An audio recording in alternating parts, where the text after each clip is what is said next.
Buenas noches, Flor. Buenas noches a todos los panelistas y todos los que nos están viendo y escuchando, tanto por esta red social como por Oye. Decíamos hace 2 semanas cuando hablamos de que efectivamente hay cosas que uno tiene que hacer para tratar de evitar la depresión al máximo, sobre todo la ansiedad. El punto número 1 y el más importante, la actitud. La actitud que tenemos que tener cada uno de nosotros ante esta situación. Y esto usualmente lo que uno recomienda es que haga como si fuera un día de rutina de usted. Levántese, báñese, vístase y empiece a hacer actividades en la casa. Siéntase útil, ayude en las labores del hogar. Seguramente tendrá puertas que arreglar caídas, recoger la ropa que ya no le queda.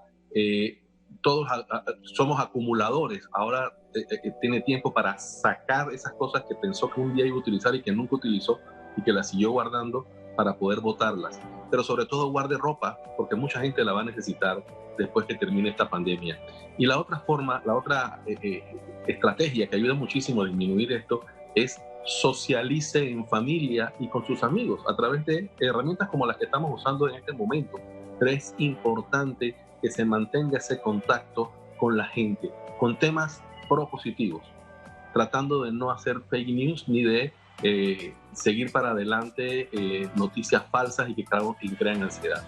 Limite el tiempo de uso para informarse del COVID y de la enfermedad, porque eso puede causar un poquito de ansiedad. Y solo refiérase a este tema en las fuentes oficiales de información. No esté creyendo a toda la información que nos llega de todos lados. Esto puede ayudarnos a nosotros a tener mucho menos ansiedad de la que ya nos provoca, no solo la cuarentena, sino la incertidumbre de la enfermedad. Buenas noches a todo el mundo, muchísimas gracias por estar aquí. Primero comencemos porque todas las familias tenemos momentos de discusiones y crisis. Estas no tienen que llegar al irrespeto o a la violencia. Comencemos por manejar las emociones. Cuando estamos alterados no podemos entender, no podemos reflexionar, no podemos pensar. No comencemos la conversación o no sigamos la discusión cuando estamos alterados. Demos un espacio para calmarnos. Luego, cuando estamos un poco calmados, entonces podemos volver a la conversación para abrir un espacio para escuchar, entender y negociar. Cada persona en la familia tiene su realidad, tiene su punto de vista. Es importante escuchar la realidad de cada una de esas personas. Lo otro es importante pensar, todos estamos en el mismo equipo, somos miembros de la misma familia. Muchas veces cuando estamos acalorados, cuando estamos bravos, decimos cosas y herimos y luego nos arrepentimos. Pensemos que somos familiares, seres queridos y tratemos de no herirnos. Después tratemos de enfocarnos en una solución. ¿Cómo podemos estar de acuerdo buscando lo positivo? Por último, cada persona se debe responsabilizar por su parte y al hacer esto también pedir disculpas. Pedir disculpas es señal de fortaleza y resuelve muchas de las dificultades. Es muy difícil lidiar con una persona violenta, ¿ok? Mucho más cuando esta persona en su mente tiene la idea que tiene el derecho de tratar a su víctima como a él le plazca. Entonces es bien importante saber que la violencia se previene con la educación, pero quizás en estos momentos ni tengamos la oportunidad ni tengamos el tiempo.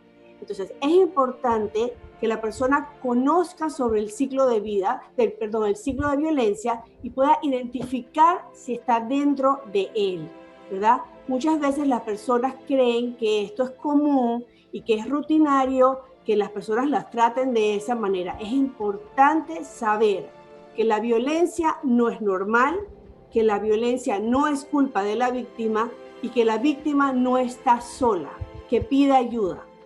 Lo otro es pensar en posibles opciones para pasar la cuarentena en otro lugar, ¿ok?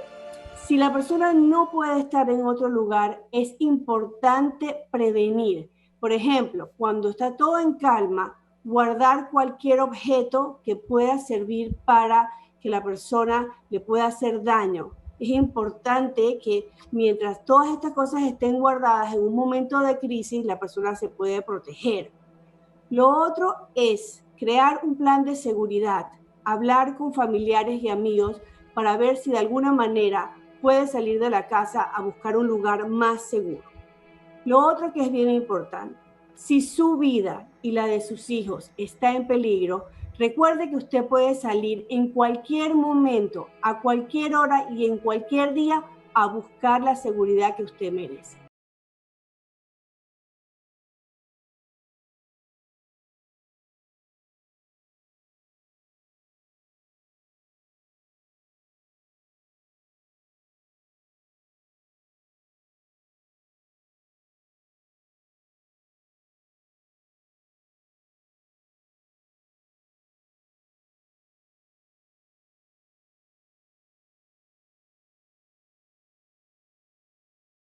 Buenas noches a todos y también agradeciendo la oportunidad de estar conversando estos temas tan importantes para poder salir de esto.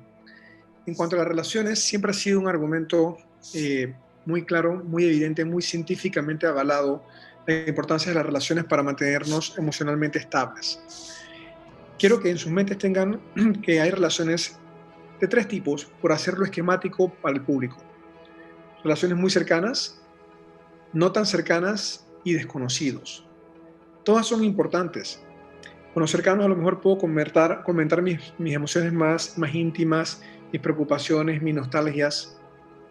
Con los no tan cercanos los puedo tener en mente para recurrir a ellos en algunos momentos. Y luego están los distantes. Hay varios doctores que yo no conozco en el mundo y que están trabajando ahora mismo arduamente para buscar una vacuna, tratamientos y ver cómo nos sacan a toda la humanidad de este problema. Si uno puede confiar en todo este rango de relaciones, desde los más cercanos, con quien yo puedo directamente compartir mis emociones, pero también confiar con los que están distantes y que están haciendo algo bueno por mí y tener eso en mi mente, las relaciones entonces me pueden salvar en cualquiera de estos espectros. Imagínense ustedes que están en una situación, se les daña el carro y van al taller y puede que no conozcas al mecánico. Es una relación que vas a establecer con una persona que no conocías hasta ese momento, pero confiar en la forma de navegar la situación bien. No es diferente en esta pandemia. Mayormente hay tutores muy bien intencionados y súper capaces que están dispuestos a sacarnos de esto, confiar en ellos. Hay personas muy cercanas y no tan cercanas que estarían dispuestos a conversar con nosotros, también confiar en ellos. Muy buenas noches a todos. Contento de estar aquí una vez más. Me sacaron del lado de la marihuana y del alcohol, así que estoy más contento ahora. Esta es una época muy difícil para los niños. A veces creemos que los sentimientos de los niños son superficiales, que las emociones son transitorias, pero no es cierto. Encontramos muchos niños muy preocupados por lo que nos oyen en la casa, ahora que estamos todos juntos, preocupados por lo que puedan conversar con sus amigos. Y naturalmente que es una situación particular, porque además de eso, como muy de repente, como que nadie nos estaba esperando esto estaba muy lejos, esto estaba en el Asia, esto no iba a venir para acá. Y entonces de repente nos vemos con una serie de medidas para las más eficaces, de hecho, las más eficaces después de la vacuna que no tenemos, para prevenir el contagio y la enfermedad y la muerte, como es la cuarentena, mantenernos aislados físicamente, no emocionalmente.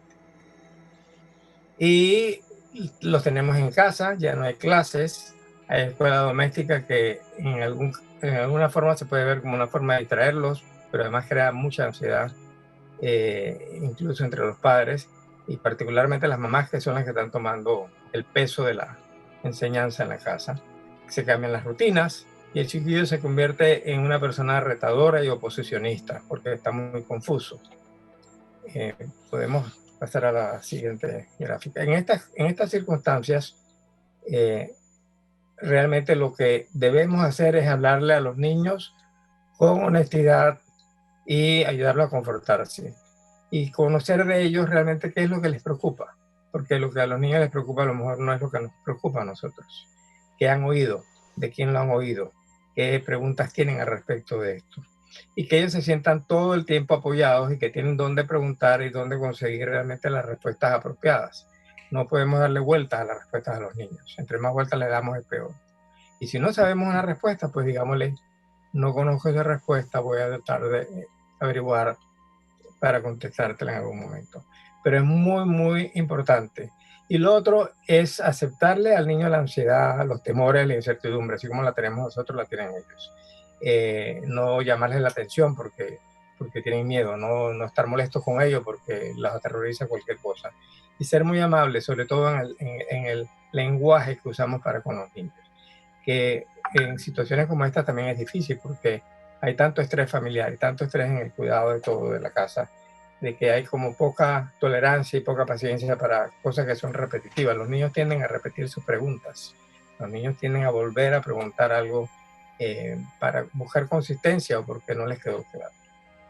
Yo creo que eso es importante.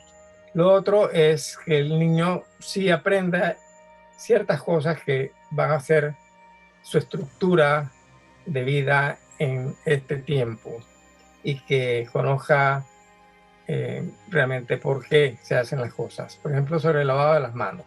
¿Por qué cantar 2 Happy Birthdays? Bueno, porque se necesitan que sean 20 segundos. No es por otra cosa. Y no es por cantarlo en inglés.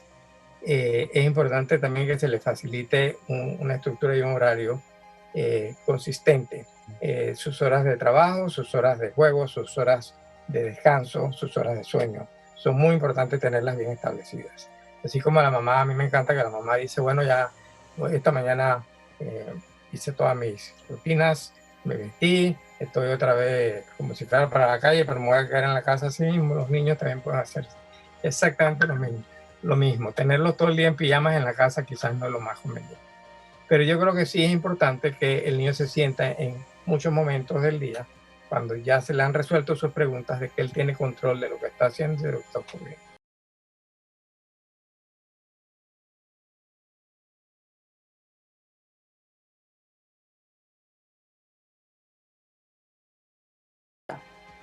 Adelante.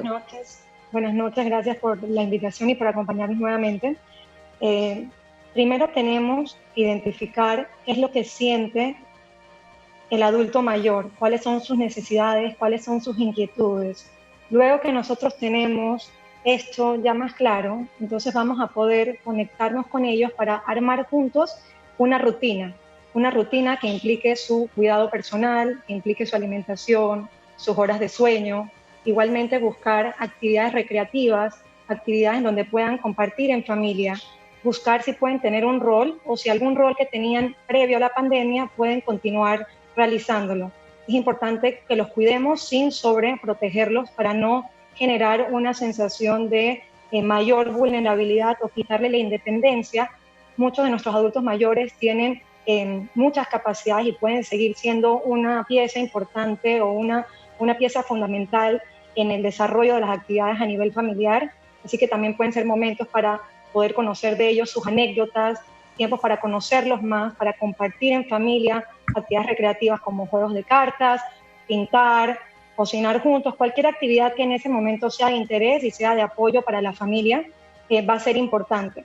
Hay que tener en cuenta que la compañía va más allá de la cantidad de personas que estén a nuestro alrededor o de alguna manera que no exista esa comunicación. Realmente lo que ayuda es a que podamos tener ese vínculo con esa persona independientemente si vive o no con nosotros. Este vínculo lo podemos crear gracias a la ayuda tecnológica que podemos tener en un momento dado, y si la persona no tiene esa capacidad para tener esta ayuda tecnológica, igualmente vamos a poder ayudarle a crear estos espacios, por ejemplo, para que pueda reunirse con amigos o con familiares.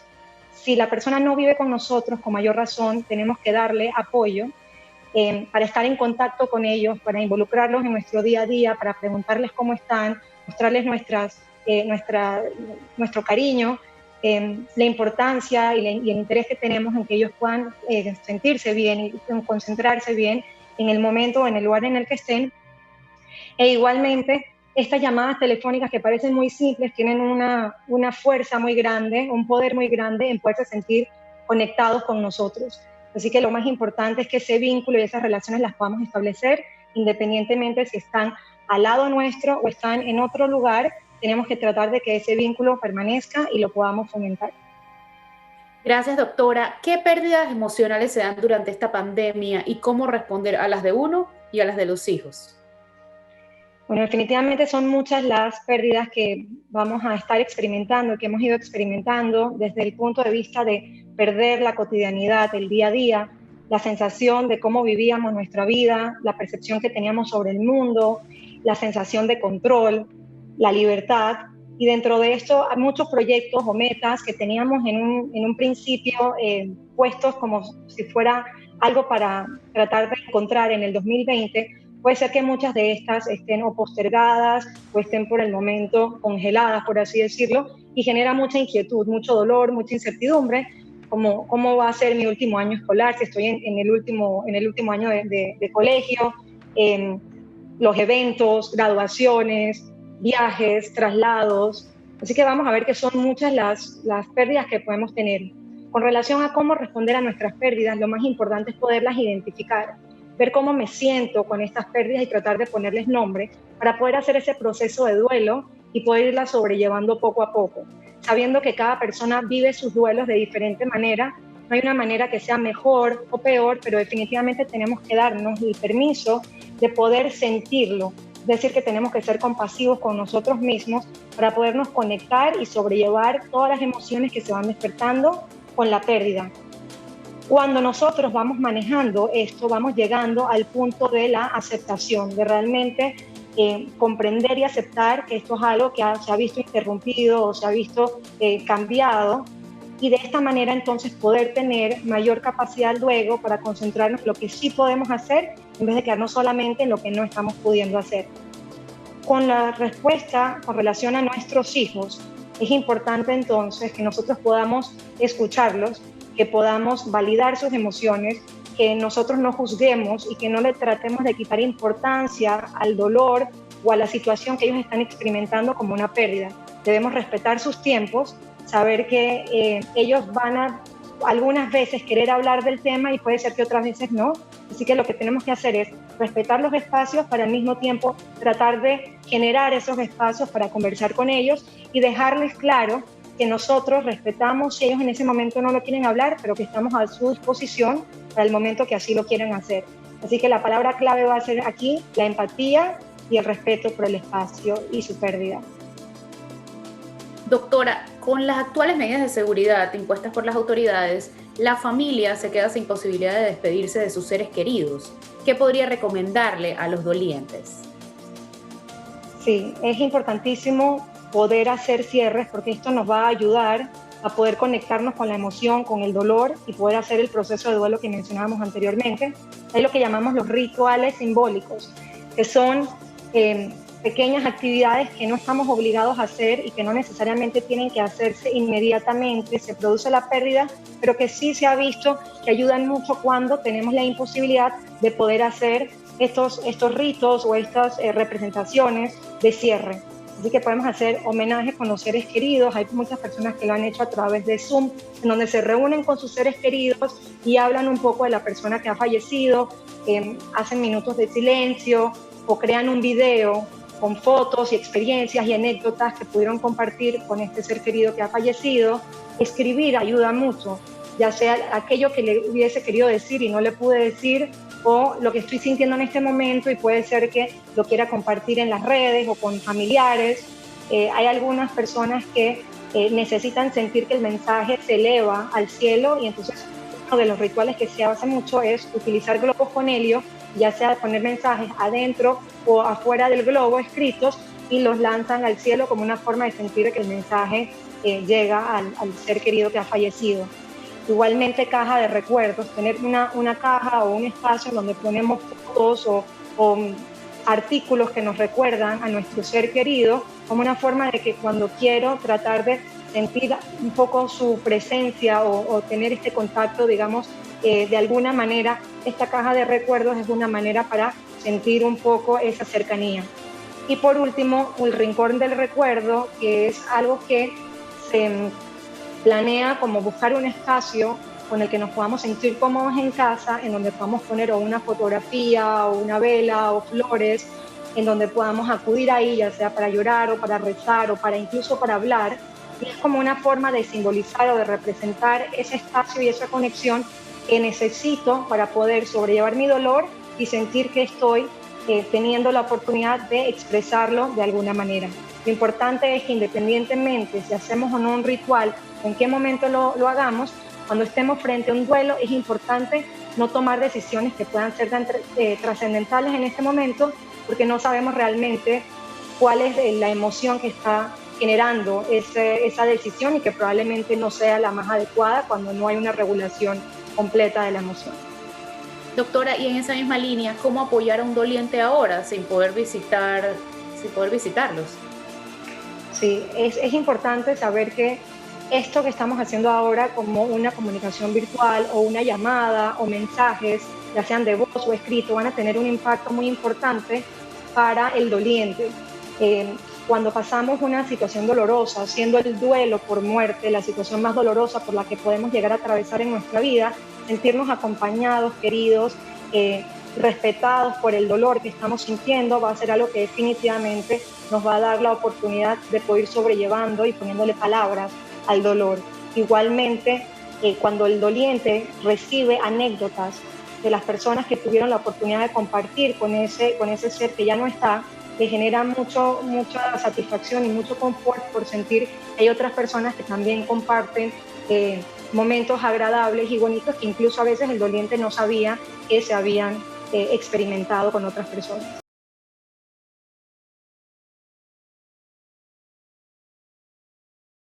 Y es cómo salir de la cuarentena cómo evitar salir de la cuarentena con sobrepeso y cuál es la relación de esto con la autoestima. Esto es una pregunta muy, muy frecuente dentro del panel hace 2 semanas. Y efectivamente, nosotros creemos que la cuarentena nos hace comer más porque estamos todo el día en casa y porque la ansiedad muchas veces nos provoca comer más. Sin embargo, yo lo veo desde otro punto de vista. Me parece que es la mejor oportunidad que tenemos para bajar de peso, por 2 razones fundamentales. Fíjense, el factor más importante para bajar de peso es la dieta y lo que comemos. Entonces, en este momento, cada persona puede salir solo 3 veces por semana al supermercado. Entonces, compre comida saludable. No dé opciones de snacks insalubres o snacks de mala comida. Si usted a su niño y a su familia no le tiene esos snacks en la casa, no se pueden comer y no puede estar saliendo a buscarlo porque hay limitación de salida. Así que yo creo que es una muy bonita oportunidad para tener solo comida saludable. Eso es fundamental. Y la otra parte, Flor, que ayuda muchísimo a controlar el peso, es el ejercicio. Y la excusa que casi todo el mundo habla para no hacer ejercicio es que no tiene tiempo. En este momento tenemos el tiempo de sobra.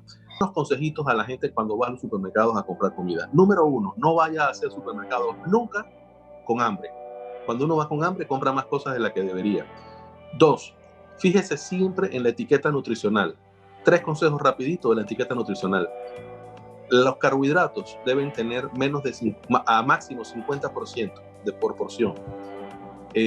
Las grasas deben estar entre 25 y 35% y 0 de grasas trans, 0. Y la sal, lo ideal es que esté menos del 6%. Si usted logra esos 3 objetivos en los alimentos que compra, en general va a tener una comida mucho más saludable de lo que había estado comiendo hasta el momento. Doctor, ¿y qué ejercicio puede hacer una persona que vive en una casa pequeña y llena de gente? ¿Y cómo pueden lograr privacidad en espacios así? Bueno, una de las cosas importantes, Flor, nuevamente, yo creo que si tenemos una familia numerosa, todos podemos hacer ejercicio a la vez. Eso sería maravilloso, excelente. No solo compartimos desde el punto de vista social, sino también desde el punto de vista de salud. Yo creo que es muy importante los ejercicios. ¿Qué ejercicios podemos hacer? Recuérdense todos de sus clases de gimnasia. En las clases de gimnasia nos enseñaron a hacer pechadas o push-ups, sentadillas, abdominales de diferentes tipos. Hay unos que se llaman jumping jacks, que yo no sé cómo se llama en español, pero es que la gente brinca, abre las piernas y abre los brazos. Hay cantidad de ejercicios que se pueden hacer. Yo les recomiendo que bajen cualquier aplicación de esas que hay ahora que cuentan los pasos en su celular. La bajan y traten de dar al menos 8,000 pasos al día. Oye, pero ¿cómo da unos 8.000 casos al día si tiene que estar encerrado en la casa? Bueno, dándole muchas vueltas a la mesa y a la sala y a la cocina. Pero háganlo. Si para estar acostado en una hamaca o para estar acostado viendo televisión, esto es mucho mejor. Haga eso, no se va a arrepentir. Fíjate, Flor, y a todos los teleaudientes. Una de las formas de enfrentar mejor esta enfermedad y muchas otras enfermedades es estando en buena forma física y con un peso adecuado. Aprovechemos esta oportunidad que tenemos para poder salir de esta cuarentena con mucho mejores condiciones físicas que la anterior, con buena comida sana y ejercicios diarios.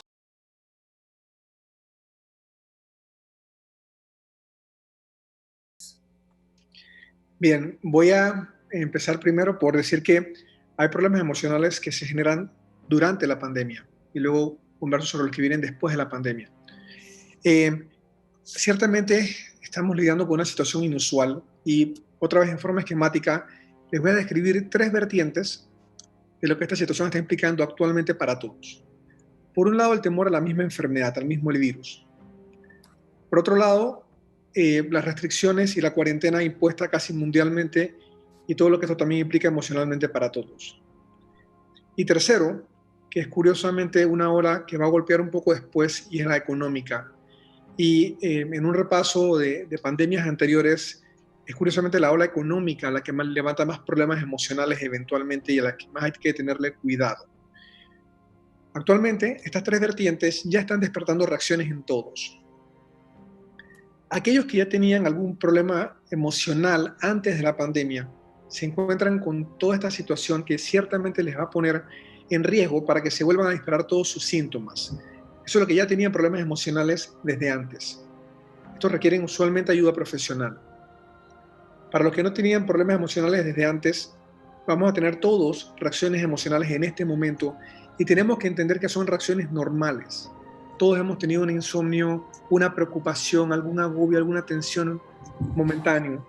Momentáneo puede ser hasta un par de días, inclusive un par de semanas, que podemos compartir con otras personas y es normal tenerlas. Casi puedo decir que el que no tiene algún grado de preocupación es el que también puede tener algún problema porque no entiende la gravedad de estas 3 vertientes.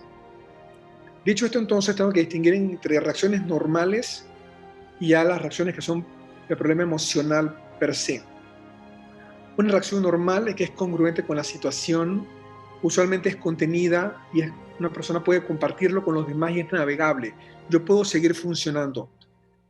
Ya pasa a ser patológico cuando se prolonga mucho más allá de lo que está ocurriendo, cuando la dimensión de mis emociones va mucho más allá de lo que está ocurriendo y me afecta mi funcionamiento como el apetito, el sueño, mi capacidad de concentrarme y de trabajar y producir y mis vínculos. Cuando yo empiezo a ser irritable o a distanciarme, ya entonces estoy entrando en una fase de problemas emocionales que son los que se pueden prolongar pasado inclusive la epidemia.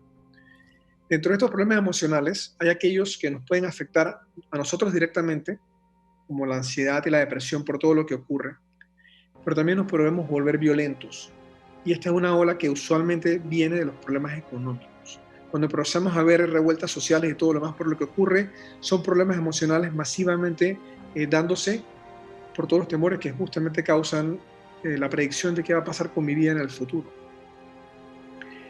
De cualquier forma, todos vivimos estas 3 vertientes desde plataformas muy diferentes. Como escuché por ahí, estamos todos en el mismo mar, pero en diferentes botes. Creo que es una analogía muy, muy interesante. Y hay países, de hecho, como los Estados Unidos, que lo viven con muchísima más angustia porque toda esta cuarentena implica restricciones a sus libertades personales. Otros países como Japón, que yo creo que lo mencioné anteriormente, lo navegan con mucha más calma porque saben que cooperar es su tranquilidad. Y dentro de la sociedad también hay niveles en cómo nos exponemos. Y esto también va a definir qué esperar después de la pandemia.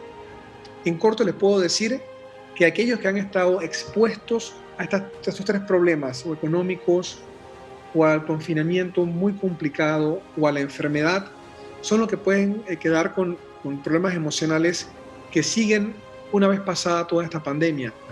Y básicamente se resumen en depresión, ansiedad y estrés postraumático. El estrés postraumático es aquel que tiene mucho temor de que toda esta situación se repita nuevamente, pero eso más bien queda para aquellas personas que estuvieron en la línea del frente. Ansiedad y depresión, duda e incertidumbre quedan usualmente en el resto de la población. Pero quiero recalcar nuevamente, la ola no es tanto por la parte de salud y la pandemia y el confinamiento en sí. La parte económica es la que más preocupa. Y eso es lo que podemos esperar después entonces.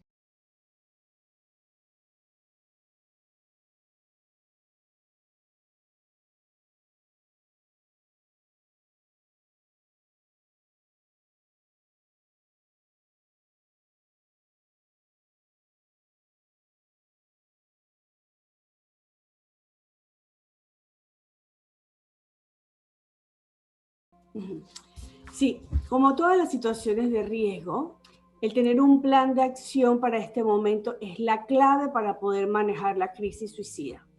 Es importante desarrollar un plan de seguridad y si usted tiene un profesional con quien está trabajando, muchísimo mejor lo puede tener. Es importante tenerlo a mano siempre que una persona comience a sentirse de repente que se le activen estos pensamientos. En este plan de seguridad se hace un listado de las acciones que lo puedan calmar o distraer, un listado de aquellas personas con las cuales usted pueda contactar con sus números de teléfono.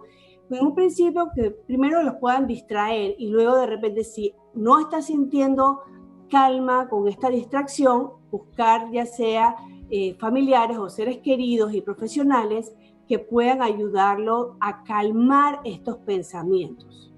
Es también importante que si usted se siente en un riesgo muy alto y no ha podido contactar a nadie, es que salga y vaya a los cuartos de urgencia. Otra manera es hacer una lista prehecha de todas las razones por las cuales usted quiere estar vivo, para que en este momento de angustia, esta lista le pueda recordar las razones que lo atan a la vida. También es importante crear una distancia entre sus pensamientos y sus acciones.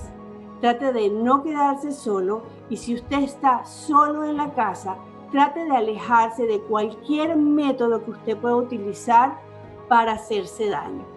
Es importante también de hacerlo antes, por ejemplo, hacer una rutina de cosas que lo calmen, ya sea ejercicios de relajación, si va a escuchar música, que escuchen música que lo hagan sentir mejor y no una música que lo deprima.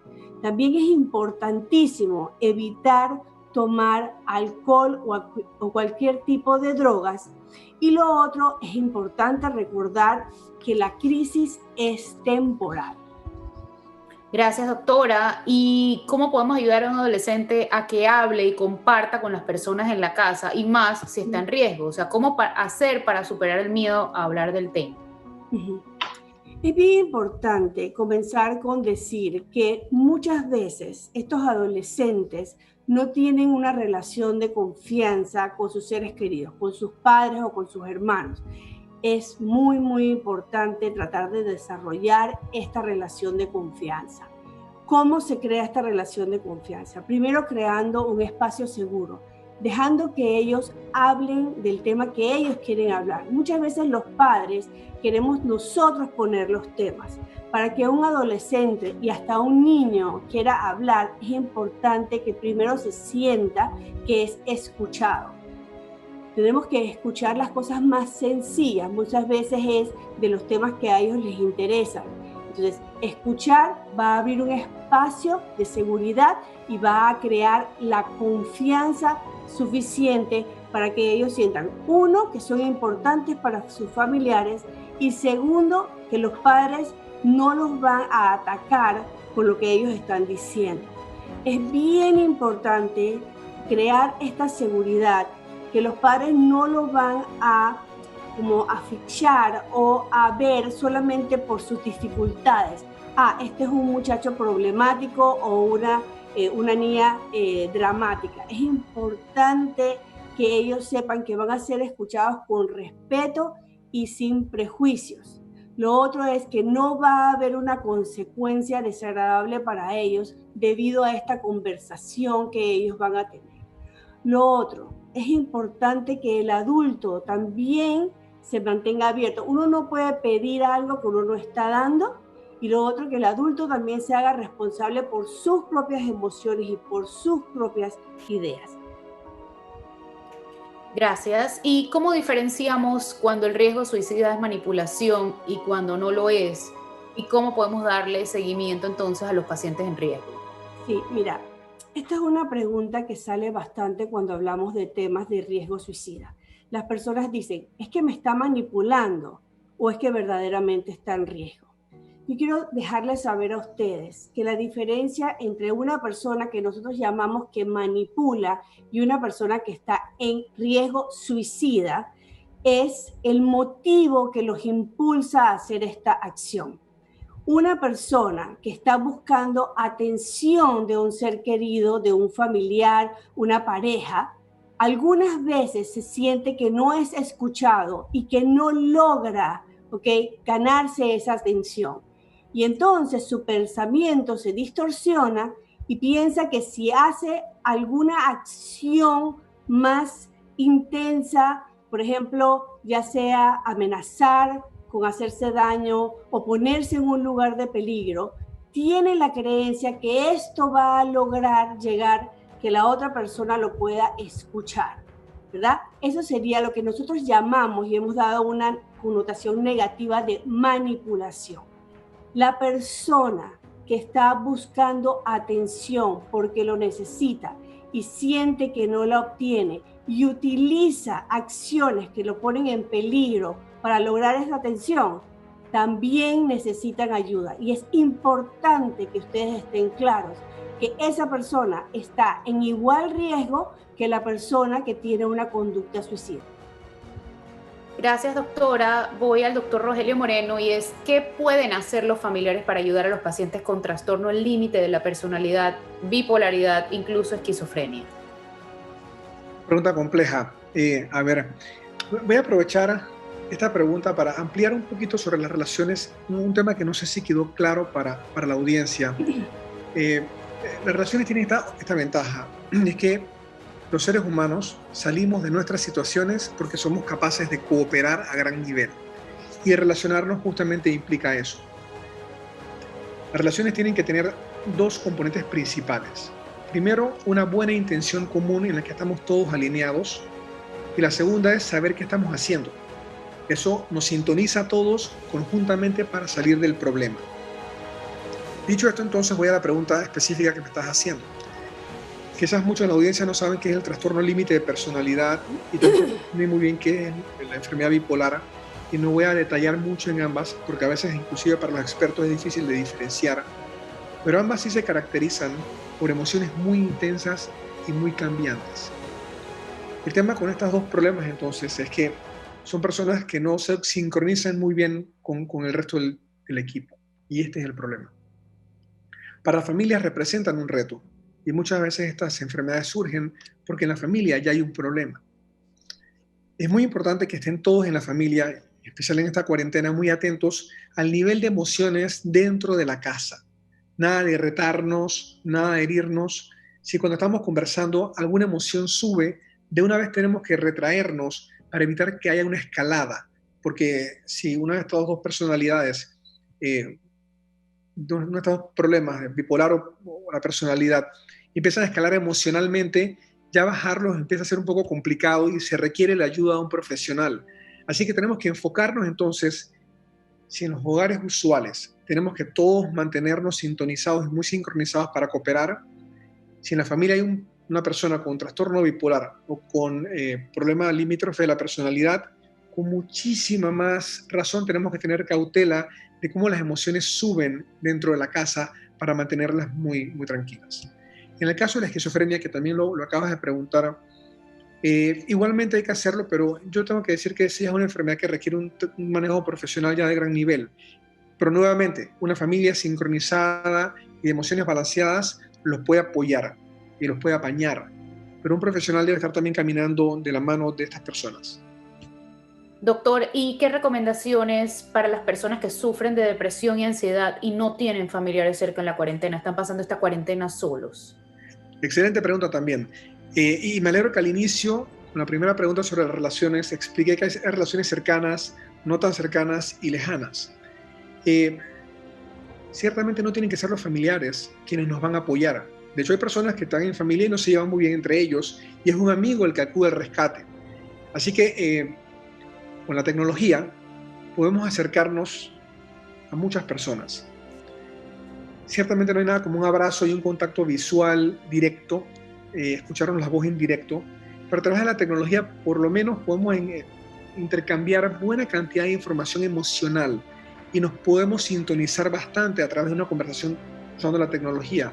Así que un amigo, una persona más o menos conocida, bien puede estar a la mano. Podemos recurrir a quien sea. Si de alguna forma, al hacer yo esto, igual sigo con mis síntomas de ansiedad o mis síntomas de depresión, pueden que entonces sea buena idea buscar ayuda profesional. Y las personas que conocen a alguien con síntomas de depresión o ansiedad deben estar vigilándolos muy de cerca y sugerirle en tal caso que busque ayuda profesional. Doctora Becky Malca, ¿cómo podemos ayudar a las personas ansiosas a regularse por medio de la respiración y cómo abordar luego la emoción? Sí, bueno, algo importante es entender que la emoción siempre nos quiere mandar un mensaje y la idea es tratar de poder reconocer cuál es ese mensaje, porque dicho mensaje nos va a generar una acción. Entonces, cuando la emoción está muy alta, la capacidad de reflexionar o de pensar se va a ver limitada o se va a ver bloqueada. Así que por eso es que es importante la respiración como un método que tenemos y que podemos emplear todos. Y hoy vamos a tratar de dar algunos tips de cómo enseñar, sobre todo también a los niños chiquitos, de cómo lo podemos lograr. Hay diferentes corrientes o herramientas que se pueden utilizar junto con la respiración. Probablemente hemos escuchado el yoga, meditación o mindfulness, y todas, independientemente de cuál sea la línea que sigamos, todas tienen en común ayudarnos a concentrar en la respiración y estar en el presente. Y de esta manera poder ubicar en el cuerpo, entender dónde estamos sintiendo esa emoción, tratar de identificar cuál es el nivel que tiene esa emoción o cómo lo medimos, por así decirlo, diciendo de 1 a 10, siendo 1 el menor y 10 el mayor, como una forma de podernos conectar y entender con eso que estamos sintiendo. Igualmente existen algunos puntos de anclaje que van a permitir entonces que la persona pueda sentirse más en contacto con su cuerpo y en la medida que va respirando pueda entonces poder ubicar la sensación de los diferentes sentidos en su cuerpo. Es decir, cuando podemos revisar qué es lo que estamos viendo en ese momento, cuál es lo que estamos sintiendo, o sea, algún olor que estamos percibiendo o algún sonido, todo esto va a ayudar a que la mente se concentre en el presente. Hay personas que piensan muchas veces que para poder meditar hay que dejar la mente en blanco, y la idea no es dejar la mente en blanco, sino traer la mente en el presente. Entonces, ¿cómo hacemos cuando hay una persona que está muy ansiosa y no logra conectarse con lo que estamos diciéndole para respirar? Lo ideal es que si la tenemos frente a frente, poder decirle, como por ejemplo, digamos, Mario, mírame, y tratar de que la voz y la visión se conecte con nosotros para que la persona pueda seguir pautas muy cortas y enseñarle a respirar. Cuando lo tenemos que hacer, por ejemplo, de manera virtual o por teléfono, igualmente lo podemos realizar. ¿Cómo lo hacemos? Y podemos pasar, si quieres, a la segunda, por favor, la siguiente diapositiva. Y cuando una persona está muy nerviosa, llegar a inhalar puede tomarle mucha dificultad. Entonces, lo primero que podemos hacer en ese momento es decirle a la persona que bote todo el aire que pueda. Entonces, inmediatamente que la persona bota el aire, de manera automática va a llegar un momento en que el cuerpo le va a obligar a tomar aire. Y esto es lo que hacemos con los niños pequeños. Por ejemplo, le decimos, vamos a soplar muy fuerte, como si fueras a apagar una vela. Y en el momento que el niño ya ha hecho todo el esfuerzo para tratar de apagar esa vela imaginada, entonces va a poder luego tomar aire. Y existe esto que le decimos, trata de pensar que estás oliendo una flor con mucha calma, pero con mucha profundidad, y luego vas a tratar de soplar esa velita con mucha calma.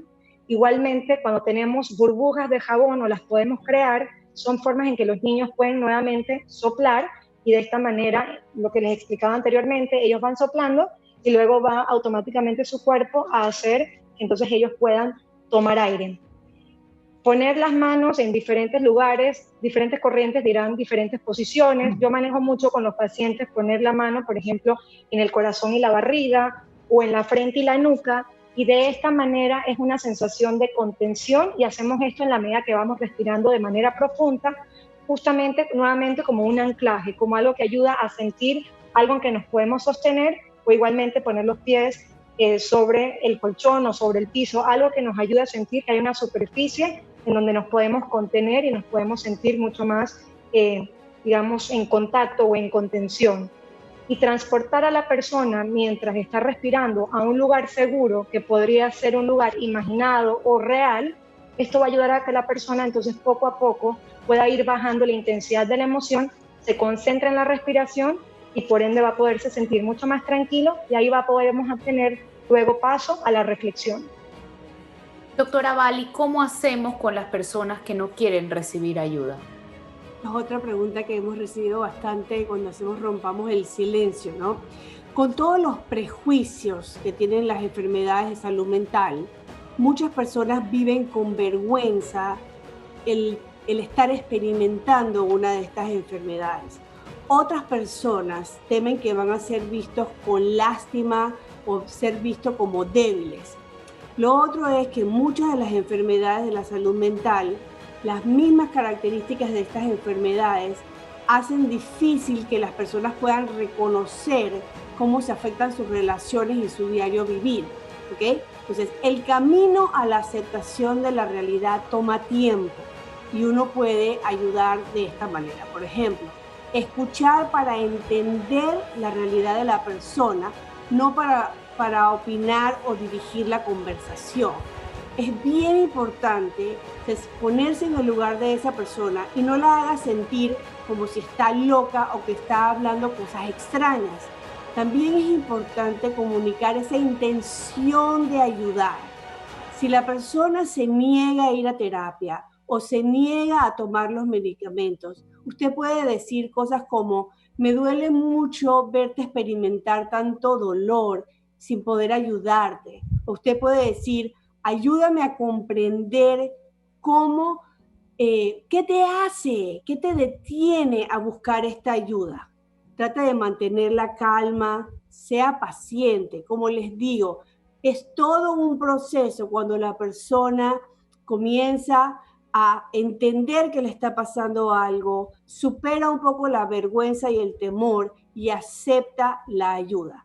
Si la persona está en peligro, es importante que usted tome todas las medidas necesarias para que esa persona esté segura y hasta la lleve al hospital. Gracias, doctora. Hemos recibido la siguiente pregunta y es: ¿qué podemos hacer los enfermos mentales, los bipolares, los deprimidos para manejar esta enfermedad solos? Precisamente por esta condición contamos con pocos recursos, muchas veces sin poder pagar la terapia y las medicinas, solo porque la familia nos abandona, rechaza, desprecia e insulta. No todos contamos con una familia dispuesta, con amor, a acompañarnos y a apoyarnos a lograr un Flor, yo creo que este mensaje es un mensaje muy importante para todos nosotros y también para las personas que están escuchando el programa el día de hoy. Existen personas allá afuera con alguna dificultad en la salud mental que se sienten que sus seres queridos los han abandonado porque son muy difíciles, porque son muy intensos, porque son una carga para ellos. El primer mensaje que todos nosotros le debemos dar a ellos es que esto no es así. Estar dispuestos a tener esa paciencia cuando la persona tiene una dificultad, la misma paciencia que nosotros tenemos con una persona que puede estar sufriendo de cáncer o que puede estar sufriendo una enfermedad física. En estos momentos, cualquier persona que esté sufriendo del COVID, nosotros vamos a tener bastante paciencia con esa persona y le vamos a tratar de buscar ayuda. Necesitamos tener la misma respuesta para una persona que sufre de alguna dificultad en salud mental. Estas personas no están tratando de molestarnos, de afectarnos, de hacerse los mártires. Esto es importante, por eso quería comenzar con una respuesta para quienes estamos alrededor de una persona con dificultades de salud mental. Y para aquellas personas que se sienten solas y están preguntando, ¿qué puedo hacer para lidiar con esto yo sola? Es importante buscar una ayuda profesional, mantenerte reflexionando sobre esta situación, sobre las cosas que te afectan y cómo tratar de solucionar esas dificultades en la vida diaria. Está comprobado que la terapia y el tratamiento y el vínculo con personas saludables hace una gran diferencia en esta experiencia. Gracias, doctora. Y quiero pasarle el micrófono al doctor Rogelio Moreno para que complemente algo de esta respuesta. Gracias, Flora. Es que esa pregunta me interesó mucho porque estas personas dicen que a veces están solos y sin recursos. Lastimosamente tienen razón. En un país como el nuestro, el sistema de salud, que por años ha tenido muchísimo lastre, ha desamparado a muchas personas. Vali habló muy bien de estas personas, cómo deberían aproximarse a nosotros para buscar ayuda, que aquí estamos, pero aquellos que también no tenemos problemas emocionales, debemos reclamar por políticas gubernamentales de salud que lleguen a todos, justamente para proteger a todos nuestros compatriotas, a todos aquellos que son nuestros hermanos en el país. Así que tenemos que hacer muchísimo reclamo, muchísimo señalamiento para que se activen políticas de salud para poder llegar a esas personas que no tienen como ellos a veces venir a donde nosotros.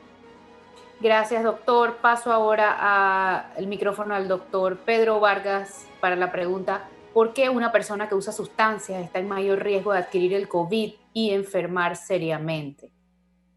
Adelante, doctor Vargas. Gracias, Flor. Mira, el paciente que usa sustancias, vamos a hablar del que tiene lo que llamamos trastorno de uso, busca, como sea posible, lo que le hace falta, no importa los riesgos que corra. Es por eso que tenerlo confinado en la casa es bien difícil, porque él tiene que salir a buscar esa medicina con la que él se automedica. Y en la calle definitivamente que le quedan dos recursos: uno que lo cojan preso y el otro que se quede en la calle. Y son dos sitios que hoy día son de altísimo riesgo para adquirir la enfermedad. Y por el otro lado, es un paciente o un individuo que usualmente tiene otras debilidades biológicas. Por razón de su trastorno de uso, ha deteriorado otras funciones. Así que individuos de esa situación generalmente también van a tener una enfermedad mucho más grave. Entonces, en las circunstancias de esto, realmente, por ejemplo, si son personas que asisten a grupos, como los grupos de alcohólicos anónimos o de los que consumen sustancias y que también son grupos anónimos, hoy día ellos lo pueden seguir haciendo a través de videoconferencias, por ejemplo, ya que no pueden asistir a los lugares que suelen asistir, y mantener la actividad esa que es quizás una de las que mejor los fortalezca por largo tiempo. Pero definitivamente que ese paciente con trastornos de uso es de altísimo riesgo para contraer la enfermedad y para contraer una enfermedad seria.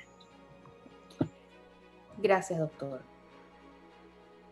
Vamos a hablar ahora del sueño y quisiera invitar al doctor Mayo a que nos dé herramientas para ayudar al sueño. Adelante, doctor. Uno de los trastornos más frecuentes, comentó el doctor Rogelio Moreno también hace un ratito, es el insomnio.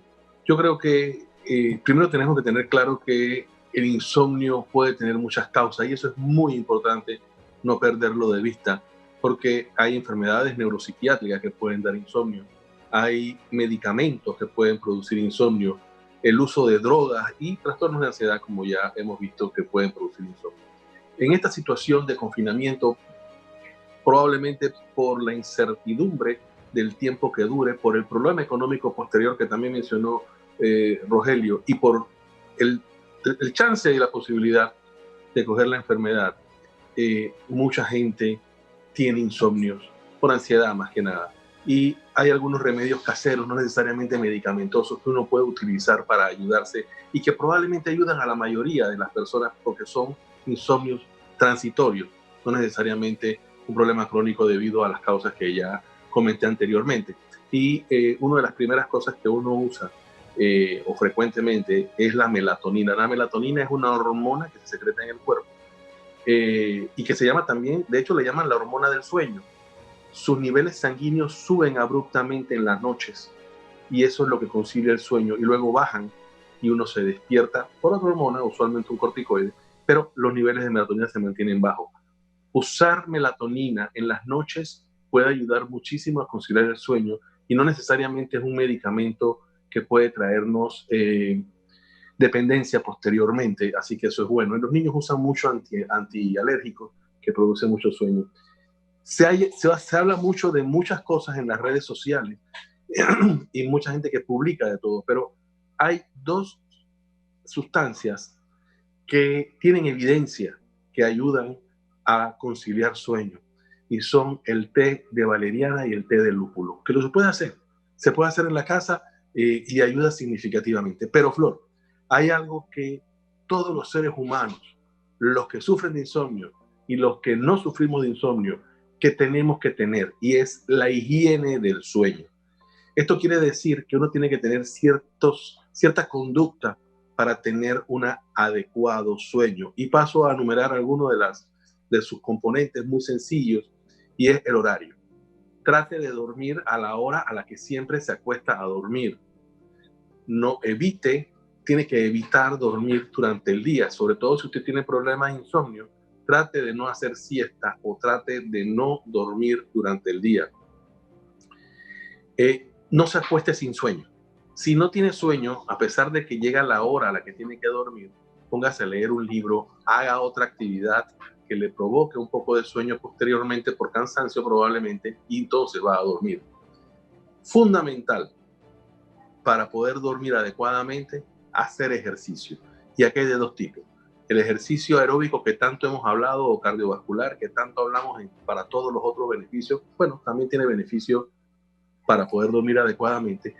Y ejercicios de relajación, sobre todo ejercicios respiratorios que ya mencionó Becky hace un par de exposiciones atrás, que son muy importantes. En el momento en que usted va a dormir, hacer ejercicio respiratorio le producen y le bajan la ansiedad, como ella mencionó muy bien, y le pueden ayudar a conciliar el sueño.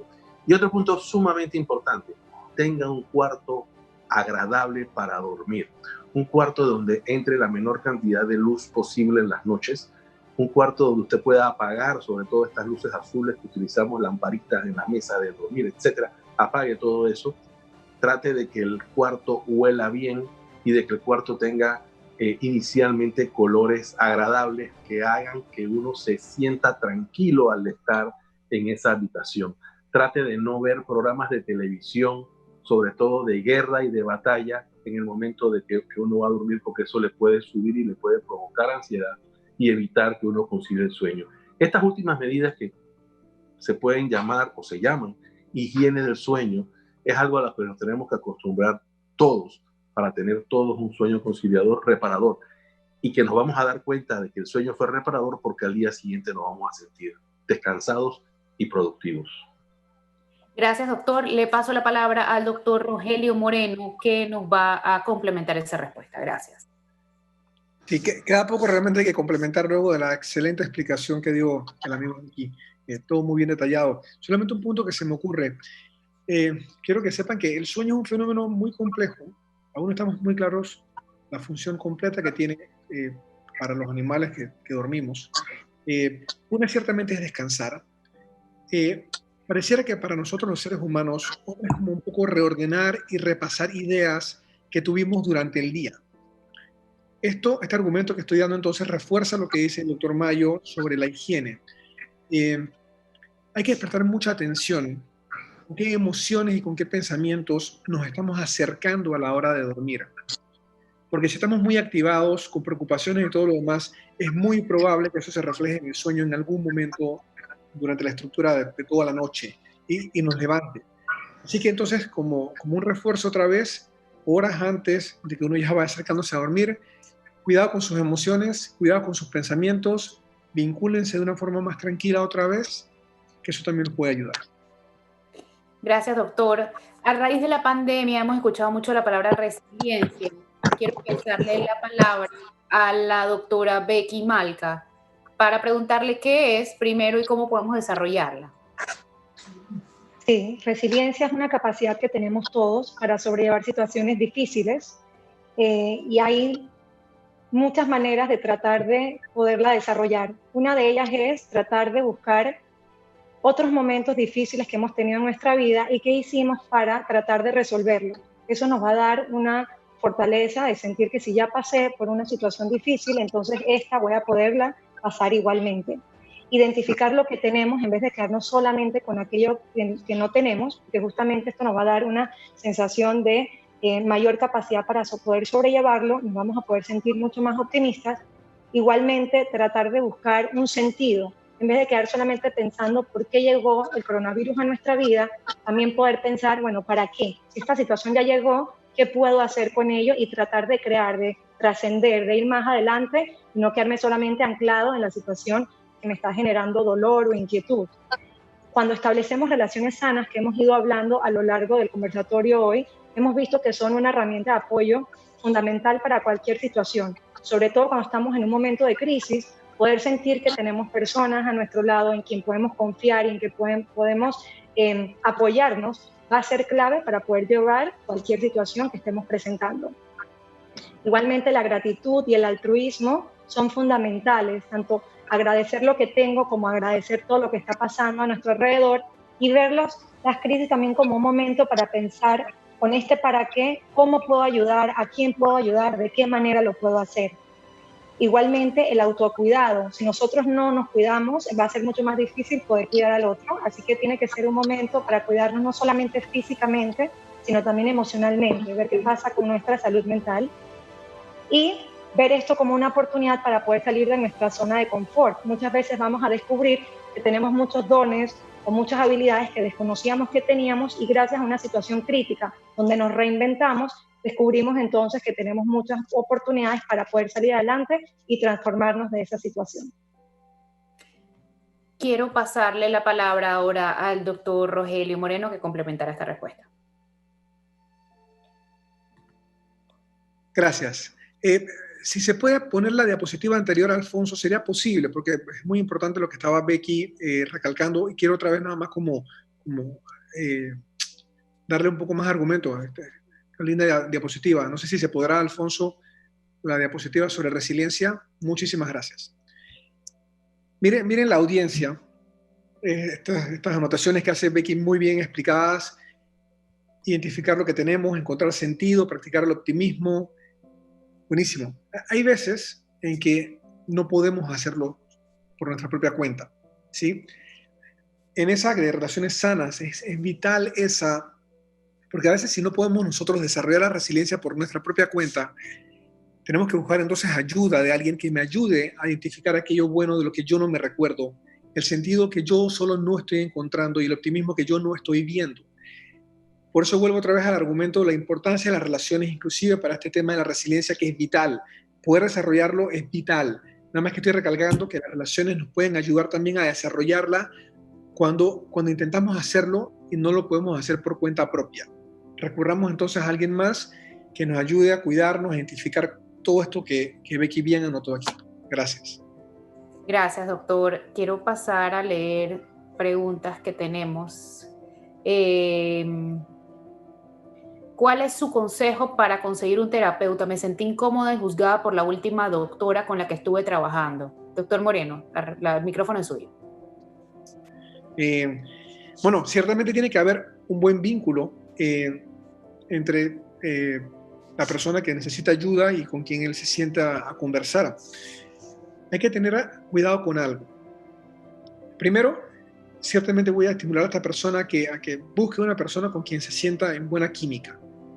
Pero si han pasado varias personas, varios terapistas, y con ninguno desarrolla química, entonces es buena idea que esta persona se ponga a pensar que el problema puede ser él, y que mejor intente conversar de sus dificultades en desarrollar química con el siguiente terapista.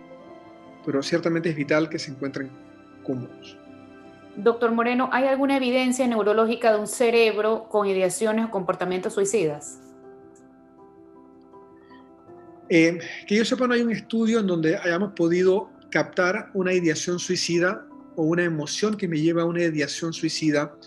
Lo cierto es que las personas que tienen este grado de depresión o afección tienen zonas neuronales que no funcionan regularmente como otras.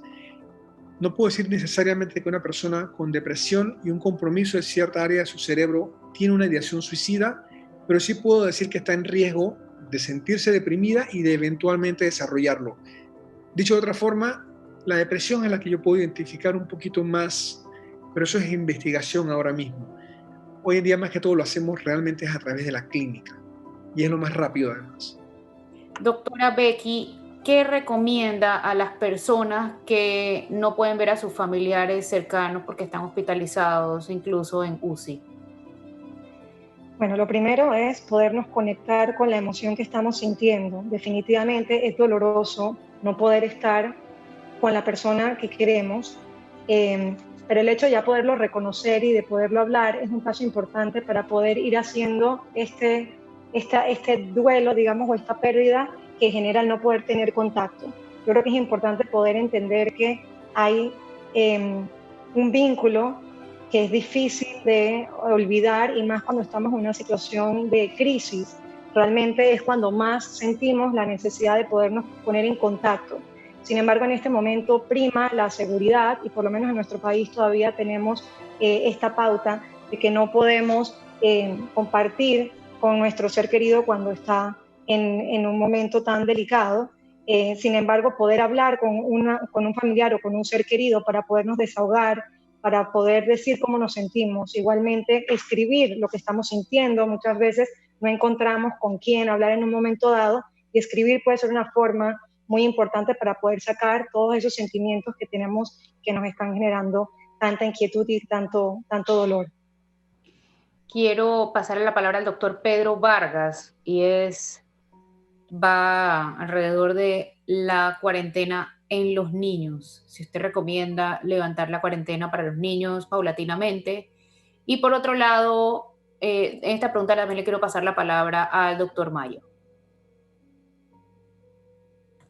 Bueno, si miramos una de las razones que más peso le da a la cuarentena en los niños es el hecho de que en los niños probablemente uno de los factores significativos que hacen diferente con los adultos es que son lo que llamamos reservorios del coronavirus y reservorios sanos. Entonces no podemos decir este niño está enfermo o no se puede acercar, como este no está enfermo, este sí se puede acercar. Yo quiero decir que todo lo que digamos hoy día sobre el coronavirus realmente es incompleto. Y querer luego descalificar a los hombres de ciencia, a los médicos, a las personas que hablan de esto con criterios basados en informes actuales, porque ellos cambian después, es injusto, aparte de que no es científico. Pero por ahora el concepto de separar a los niños, sobre todo de los abuelos, porque allá hay una combinación de cosas. Tienes de un lado el reservorio, que es el niño, y tienes del otro lado el abuelo o la abuela de mayor edad, para no usar los términos que no nos gustan a estas edades nuestras, que tiene más riesgo de enfermar seriamente. Entonces esa combinación no la queremos. Pero yo por el otro lado también veo que el niño maneja el estrés y la ansiedad de maneras muy diferentes, y que quizás es hasta más maleable, y que algunos momentos en que uno le permita a él cierto grado de deambulación, no solamente dentro de la casa, con buen criterio, pues permitiría eso. Quizás salir 20, 30 minutos cerca del área donde vive, donde haya menos riesgos de estar expuesto a otros, donde volvemos otra vez al hecho de que nos preocupan mucho los ascensores, donde hay mucha gente entrando y saliendo. Pero además de eso, por ejemplo, nosotros los pediatras estamos viendo niños sanos y estamos poniendo vacunas a niños sanos. La Academia Americana de Pediatría ha sido muy enfática en eso. No podemos dejar de atender a los niños. Las enfermedades no se acabaron porque vino el coronavirus, y el desarrollo y el crecimiento tampoco. Entonces, tomando todas las precauciones en situaciones particulares y sin hacer de esto las caravanas de autos que vemos todos los días, sobre todo los días de los hombres, entre comillas, yo creo que se le puede permitir a los niños cierto grado de libertad. Yo no diría llevar a los niños a las casas de las personas mayores y de los abuelos, pero sí permitirles que se comuniquen, por ejemplo, por videoconferencia con ellos. Eso les ayudaría mucho. Y a ellos también. Y de repente, si han estado confinados a la casa con sus papás, ¿por qué no pueden salir en un momento dado, en una de las horas de uno de los padres, a dar una vuelta en el carro. No tienen que bajarse y hacer supermercado y farmacia, no, eso no. Pero salir y ver algo, por lo menos a través de los vidrios del carro, yo creo que se puede permitir. Si esta es mi opinión, esto no está basado en ningún hecho probado, sino en la situación de que sabemos que los niños sí sufren bastante el confinamiento prolongado. Gracias, doctor.